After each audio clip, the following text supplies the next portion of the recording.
Pay attention to the woman in the gray athletic jacket walking through the parking lot. Her name is Amber Sullivan. She is 26 years old, a pediatric nurse at Children's Hospital, and she has just finished her evening workout at Planet Fitness on Riverside Boulevard. It is 9:07 p.m. on Thursday, October 12th.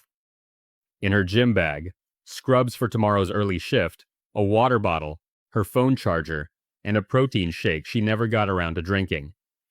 Now, pay attention to the figure moving along the perimeter fence, staying just outside the reach of the parking lot lights.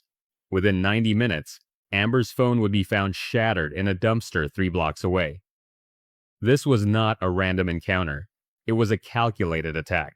Amber Sullivan was not supposed to be at the gym that night.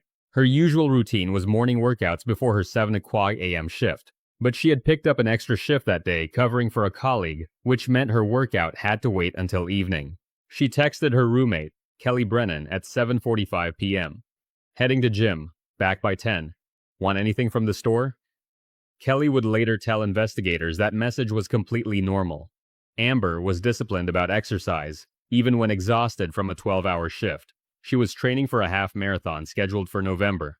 The race bib was already pinned to her bedroom bulletin board.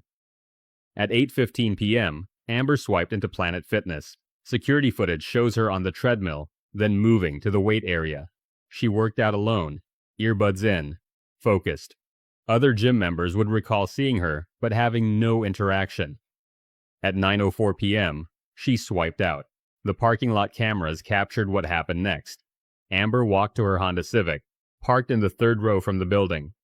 The lot was well lit, but not crowded at that hour. She unlocked her car, placed her gym bag in the passenger seat, then paused. She appeared to check her phone. She never got into the vehicle.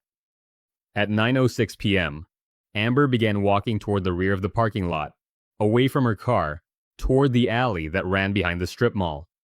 Her movement suggested she was following someone or something out of frame. At 9:08 p.m., the parking lot cameras lost sight of her. The alley had no cameras.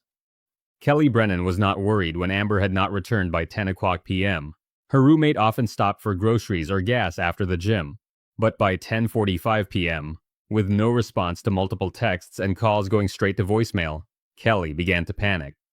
At 11:15 p.m., she drove to Planet Fitness. Amber's Honda Civic was still in the parking lot, driver's door closed, gym bag visible on the passenger seat. Kelly called 911. Columbus police arrived at 11:32 p.m. Officers found the vehicle locked, no signs of struggle inside or around it. Amber's keys, wallet, and employee ID badge were inside her gym bag. Her phone was missing. A uniformed officer walked the perimeter of the parking lot and entered the alley behind the strip mall. At 11:47 p.m., he found Amber's athletic jacket on the ground near a dumpster. It was torn at the shoulder seam. 20 feet away, scattered in a drainage grate, shards of a shattered iPhone screen. There was no sign of Amber Sullivan. Detective Lisa Yamamoto took lead on the case at 1:15 a.m. on Friday morning. The first 72 hours in a missing persons case are critical. The first 6 had already passed. The immediate theory was abduction. The torn jacket, the abandoned vehicle, the shattered phone, all suggested a violent struggle. But there were complications. No witnesses had come forward. The alley cameras, which should have been operational, had been offline for 4 days due to a power issue the property owner had failed to repair.